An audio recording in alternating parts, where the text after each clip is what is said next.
Author and pastor John Piper says, "Life is war." But most people do not believe this in their heart.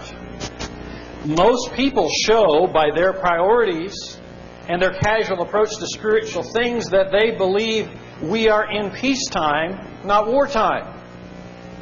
In wartime, the newspapers carry headlines about how the troops are doing. In wartime, families talk about the sons and daughters on the front lines and write to them and pray for them with heart-wrenching concern for their safety. In wartime, we are on the alert. We are armed. We are vigilant. In wartime, we spend money differently. The war effort touches everyone. We all cut back. The luxury liner becomes a troop carrier.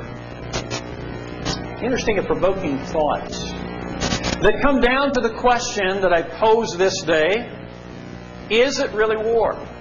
Are we really at war? We've made an assumption that we are, but let's get down to the fact that are we really in a state of wars? A state of war. As Christians, do we live as though that were our reality? Is that an accurate assessment to say this is war? Or are we taking things just a little bit too seriously to make such an assessment? And what does the Bible say on the subject of warfare? It's been said that sometimes Christians have a cruise ship mentality while we're sailing in a war zone, as Piper suggested. If you know anything about history, back in the year 1915, there was a British ship called the Lusitania, which was primarily a passenger ship that was sunk, and it provoked World War I at that time. But it was a passenger ship with passengers who were not armed for battle, and nearly 2,000 lives were lost when that ship was sunk by a German U-boat. Again, that serves as kind of an example for us. Are we as Christians having a cruise ship mentality while we're in a war zone? Is that an accurate picture for us to consider? Again, that question: are we in a state of war? As I've asked you to turn to Ephesians chapter 6, there's much here that says that we are indeed in a state of war. So I'd like to look at verses 10 to 13 this morning, a section that prefaces spiritual armor that we're going to spend some time looking at in the upcoming weeks. But the Apostle Paul begins in verse 10, rounding out this amazing book of Ephesians, and he says, finally, verse 10, "Be strong in the Lord and in the strength of His might. Put on the full armor of God so that you will be able to stand firm against the schemes of the devil. For our struggle is not against flesh and blood, but against the rulers, against the powers, against the world forces of this darkness, against the spiritual forces of wickedness in the heavenly places. Therefore take up the full armor of God so that you will be able to resist in the evil day, and having done everything, to stand firm." In those verses, I see evidence for war. That as believers, we are in a state of war. Verse 11 says to put on the full armor of God. If you're going to put on armor, I think that presupposes war. Again, if I can go back to the cruise ship mentality versus the warship mentality, I've taken a few cruises, and the most that you put on is a life preserver for the drill, just in case, something bad happens. But the rest of the time, you walk around in shorts and flowery shirts, and you're a tourist. You're there to have a good time. And so there's no armor that you put on, because you don't anticipate pulling into a port of call and finding people there with machine guns and things like that. That's just not the mentality. But when it says here that we are to put on the full armor of God, when I think about putting on full armor, I think about the troops in Iraq and Afghanistan. They're putting on armor because they're in a state of war. They're in a region where harm is a distinct possibility. And so they need to have the armor. So if you're going to put on armor, as the verse says, I think it suggests that there is danger of war. Verse 12, which is a very, very important verse. We could spend time just on verse 12 alone. But it says, our struggle, which is not against flesh and blood and so forth. But that phrase, our struggle, is very, very interesting. Other translations use the phrase our fight, or literally our battle. So again, that question, is it war? As Christians, do we live in a state of war? Well, according to the Apostle Paul, if he talks about our struggle, our battle, our war, then I guess we've got a pretty solid answer just in that alone. 2 Corinthians chapter 10, verses 3 and 4 tell us, "For though we walk in the flesh, we do not war," notice that word, we do not war according to the flesh. "For the weapons of our warfare are not of the flesh, but divinely powerful for the destruction of fortresses." Now there's a very clear passage that indicates that we are at war. There are weapons to our warfare, and the word war is actually used there. And so again, I think there's a lot of evidence to say, as Christians, the Christian life, we are in a state of war. Now, I think there's a very important premise to be made if that is the case. If there is war, I believe that there must be an enemy. Thinking back, recently we remember the 9th anniversary of September the 11th and the attacks that took place that day. Thinking about the early on in the newscast that day, when they realized that these were deliberate attacks, the first thing to come to mind is, well, who's behind it? And I remember that day thinking, okay, when it's all over, we're going to know about a particular country. Like back at the beginning of World War II, we knew it was Japan that attacked at Pearl Harbor. You clearly knew who the enemy was. And I remember thinking, we're going to find out one particular country is the enemy behind these attacks, and we go to war against them. At that time, I don't guess I had heard about Al-Qaeda. And so I really had no idea about that. That's still a little bit puzzling, but whatever the case, once the attack took place, we realized it was a state of war, and we knew that in a state of war, there was an enemy. And I think the same goes for what we're talking about here in the Christian life. We do exist. We do live in a state of war.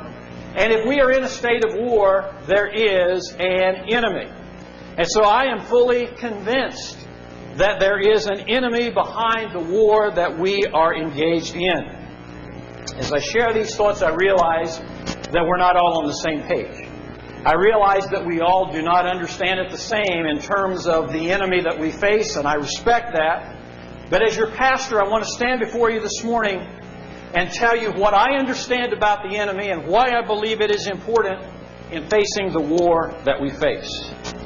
I want to state that I believe there is a very real being called the devil, or Satan, or a number of other names.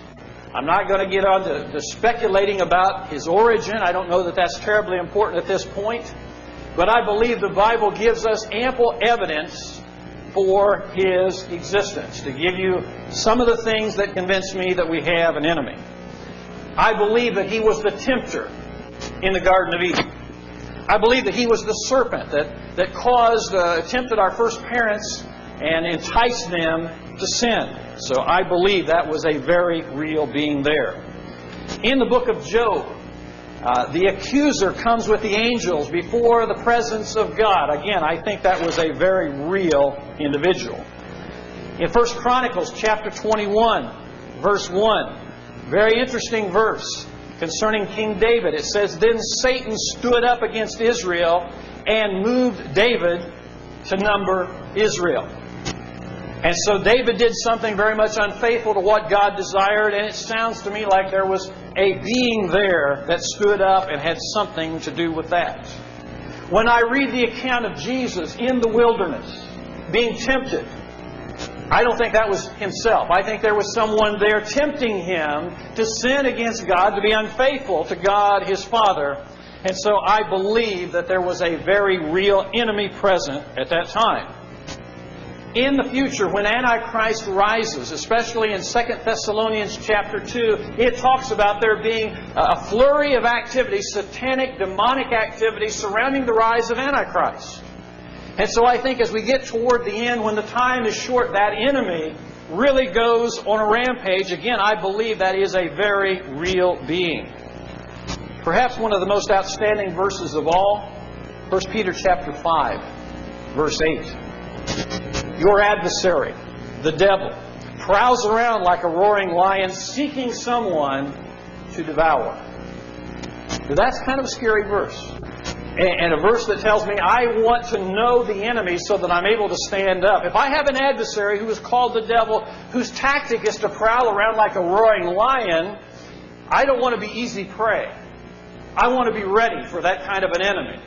And so again, I think that verse is the most descriptive of all. We have an enemy called the adversary, the devil, and his tactic is he wants to devour the people of God. And so if that's what he's about, I certainly want to be ready for that enemy. As we read in Ephesians 6, verse 11 a few moments ago, talking about putting on the armor of God, the purpose for that, it says, is to stand firm against the schemes of the devil. That sounds like a very real enemy. And so I want to put on the armor of God so that I can take my stand against that enemy, the roaring lion that desires to devour me.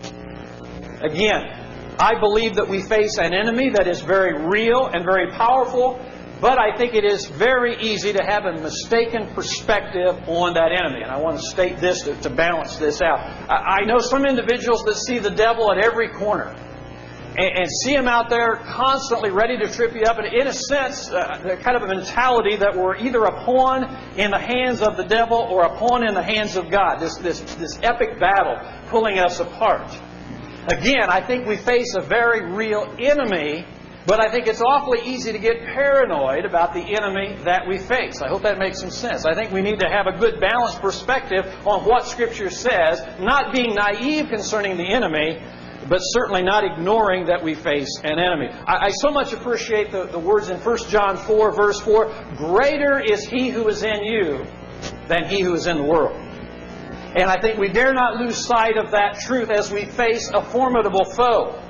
We face an enemy that we better be wise about. But on the other hand, let's not overestimate that enemy, because the presence of the one within us is greater than the one who is in the world. That's why I want that note of victory to come across as we talk about spiritual warfare and all these things. We need to be sober and alert and ready for the battle, but keep in mind that we have the ability to be overwhelmingly victorious because of the one who's in our lives versus the one that we face out in the world. Again, I think the fact is that we are at war and we do have an enemy, and I think that those two facts are the basis for the instructions that we are given in Ephesians 6 that we look at concerning spiritual armor. One writer says that Ephesians 6 verses 10 to 20 is perhaps the clearest definition of the spiritual battle which we find from the pen of the Apostle Paul. It not only assures us that there is a spiritual war, but it warns us that apart from utilizing the weapons which God has provided for us, we are hopelessly underpowered. I do want to really emphasize that last point. Yes, we are at war, and because of that fact, we absolutely must utilize the weapons available to us. Because we are in trouble if we underestimate the enemy. If we underestimate his tactics, we're in a dangerous situation. But again, the fact is, we have armaments, we have armor, we have weapons that we are able to use.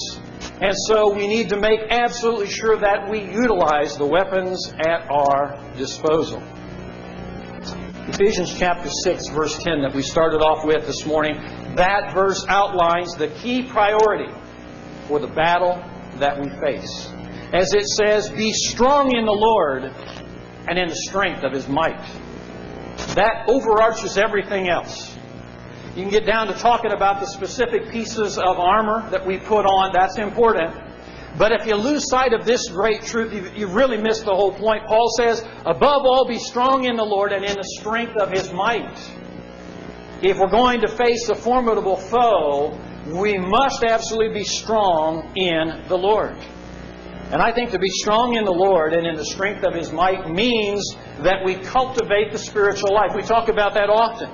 But that is so vitally important, especially in this realm, that we cultivate the habit of personal Bible study and prayer and encouraging fellowship with one another. Because without those things, we are defenseless. We are in danger of defeat and destruction.